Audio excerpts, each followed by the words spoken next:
होने वाली बहू। शादी के पहले से ही विभा को कपड़े धोने का बड़ा शौक था। कभी नल के नीचे तो कभी तालाब के पास। अरे मेरी नीली वाली लुंगी नहीं दिख रही है। विभा की अम्मा, कहाँ रखी है लुंगी? अरे वो तो विभा ने परसों ही धोकर रखी थी आपकी अलमारी में, देखो वहीं होगी। वो ना मैंने आज धो दी, मुझे लगा कि गंदी हो गई होगी। अरे कैसे गंदी हो गई थी? उसे तो मैंने पहना भी नहीं। हे भगवान, इस लड़की के कपड़े धोने की आदत से परेशान हो गया हूँ मैं। जितना तो घर में राशन नहीं आता, उससे कहीं ज्यादा डिटर्जेंट पाउडर का खर्चा है। इसकी शादी करवा दो, शादी जाए अपने घर में ही करे काम, फिर चाहे घर के कपड़े धोने हो या पूरे गांव के। हाँ ठीक बोल रही हो, देखता हूँ मैं कोई लड़का। वो दिन भी आ जाता है जब विभा को देखने लड़के वाले आ जाते हैं। लड़की मुझे अच्छी लगी। होने वाली सास कहती है, बेटी अगर कुछ पूछना है तो पूछ लो। वैसे तो हमारी लड़की बहुत ही शर्मीली है, जो बोल दो वो मान लेती है, इसे क्या पूछना होगा। अरे कैसी बात कर रही हो माँ, मुझे इन लोगों के घर रहना है, सवाल तो कई है। हाँ हाँ बेटा, पूछ लो ना, क्या पूछना है। आप लोगों के घर कपड़े कौन धोता है? सास का मुंह बन जाता है। देखो, अगर तुम ये कहना चाहती हो कि तुम्हें कपड़े धोने नहीं आते तो सुन लो, कपड़े मैं ही धोती हूँ, लेकिन तुम्हारे आ जाने के बाद मैं रुमाल तक नहीं धोऊंगी। अरे चुप रहना भाग्यवान, बहू बेचारी घर आई नहीं, उसे डराना शुरू कर दिया। वो क्या है ना बिटिया, अभी तक तो ये कल्लू की माँ ही धोती थी, लेकिन अब तुम्हारे पापा तो दहेज में वॉशिंग मशीन देंगे ही। तभी विभा की माँ बोल पड़ती है, सवाल भी पूछा तो क्या। वैसे भाई साहब, मशीन की तो फिर भी कपड़े धोने की कैपेसिटी होती है। मतलब जो बिटिया दे रहे हैं ना विभा, इसे कपड़े धोने का बहुत शौक है। ये आप लोगों के क्या, आस पड़ोस गांव मोहल्ले सबके कपड़े धो दे और उफ तक ना करे। बाहर देखा नहीं आपने कितने कपड़े सूख रहे हैं? सब हमारी बिटिया ने ही तो धोए हैं। बस भी करो ना माँ, शर्म आ रही इतनी तारीफ सुनकर। और तो और एक दाग निकाल कर दिखाओ तो मान जाओ। हाँ अच्छा, माफ करना बेटा, मैंने गलत समझा। हमें तो रिश्ता बहुत पसंद है। और ऐसे जुड़ जाता है रिश्ता कपड़े धोने का शौक रखने वाली विभा का। उसकी शादी हो जाती है कोयला फैक्ट्री में काम करने वाले कल्लू के साथ। शादी के बाद अचानक विभा चिल्लाती हुई सास के पास आती है। सासू माँ, अरे सासू माँ कहाँ है आप? ये तो धोखा है, धोखा दिया आप लोगों ने मुझे। इसे ससुर के चक्कर के बारे में पता चल गया। अरे तो उसमें तुझे क्यों धोखा मिला है? अरे नल में पानी नहीं आता, कपड़े कैसे कब धुलेंगे? अच्छा, तू पानी नहीं आ रहा उसकी बात कर रही है। तो आपने क्या सोचा? कुछ नहीं। अच्छा, तेरी माँ ने कहा था कि कपड़े धोने का शौक है तुझे, याद आया मुझे। शौक बोलकर कपड़े धोने वाले मेरे जुनून को कम ना आके सासू माँ, कपड़ा धोना मेरा गुरूर है।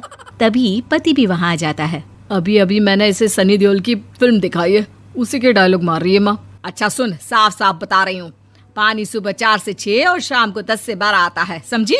विभा टाइमिंग सुनकर हैरान हो जाती है। ये क्या भूतों का मोहल्ला है? सुबह 4 बजे उठकर कौन कपड़े धोता है? 4 बजे टंकी में पानी जाता है, फिर सारा दिन धोना ना, किसने मना किया? अरे कैसी बात कर रही हैं? 200 लीटर की टंकी में कितने कपड़े धो लूंगी मैं? सुबह ही उठ जाऊंगी मैं। अब क्या था, विभा सुबह 4 से लेकर रात के 12 बजे तक कपड़े ही धोती रहती। एक रोज सास पड़ोस से निकलकर कहीं जा रही होती है कि साथ वाली कहती है, हाँ कल्लू की माँ, जरा ये बताओ कि 2 साड़ी है, 2 ब्लाउज और एक पेटीकोट और एक नाड़े वाला लंबा कच्छा। हाँ तो? अरे तो क्या, कितना लोगी धुलाई ये बताओ। धोबन दिख रहे हैं हम क्या? हमारे पति सरकारी नौकरी से अभी रिटायर हुए हैं और बेटा सुपरवाइजर है कोयला फैक्ट्री में। धोबन समझ रखा है हमें? हाय रे कल्लू की अम्मा, माफ कर दो, वो तो मोहल्ले में यही सब बता रहे थे कि तुमने बहू को कपड़ा धुलवाने के काम में लगा दिया है। सास को पड़ोसन की बात सुनकर गुस्सा आ जाता है। वो घर पहुंचती है जहां घर के बाहर ही इतने सारे कपड़े सूख रहे होते हैं जितने कि किसी धोबन के घर पर। अरे ओ कल्लू की दुल्हन, बाहर निकल।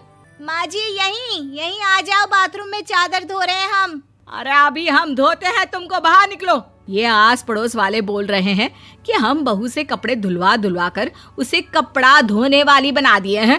अरे छोड़ो ना माँ जी, किन लोगों की बातों में आती हो? आस पास के लोगों का तो काम ही होता है कि वो किसी तरह सास बहू को लड़ा दे। बहू सारे घर के कपड़े धोती है, ये क्या कम है? बोलिए।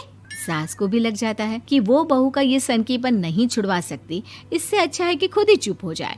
एक रोज सास और बहू मंदिर जाते हैं, जहाँ सास की साड़ी वहाँ खड़ी भीख मांगने वाली से मिलती है। माँ जी क्या बात है, आपकी साड़ी उस भिखारन से कितनी मिल रही है ना? हाँ हाँ देखो तो, दोनों की साड़ी मिल रही है। क्या बात है कल्लू की अम्मा, तुम खुद को तो अफसर की बीवी बताती हो और ऐसी सिंपल सी प्लेन साड़ी पहनकर घूमती हो। सिंपल और प्लेन नहीं है ये साड़ी। तो क्या सोने के धागे से फूल बने हैं? कुछ भी सासू माँ, कुछ भी। हाँ बने थे इस साड़ी में सोने के धागे से फूल। मेरे पति लेकर आए थे मद्रास से स्पेशली मेरे लिए 10,000 की। ताहे भाई साहब इस भिखारन के लिए भी सेम टू सेम साड़ी लेकर आए होंगे 10,000 की। सास उस वक्त तो कुछ नहीं कहती, लेकिन बहू के साथ घर आती है और अलमारी से एल्बम निकाल कर लाती है। ये साड़ी देख रही है, ये वही साड़ी है जिसे मैंने अभी पहना था। इस साड़ी में ये जो चमकदार फूल दिख रहे हैं ना, ये सोने के धागों से काढ़े गए हैं। लेकिन तू लोकल वॉशिंग मशीन ब्रश से घिस घिस कर सारे फूलों को निकाल कर साड़ी प्लेन कर दी। मुझे माफ कर दीजिए सासू माँ। और तो और, जब मैंने तुझे तेरी गलती के लिए कुछ नहीं कहा, लेकिन तूने तो सबके सामने मेरा मजाक ही बना दिया। क्यों? बहू को समझ में आ जाता है कि अब से उसका कपड़े धोना बंद।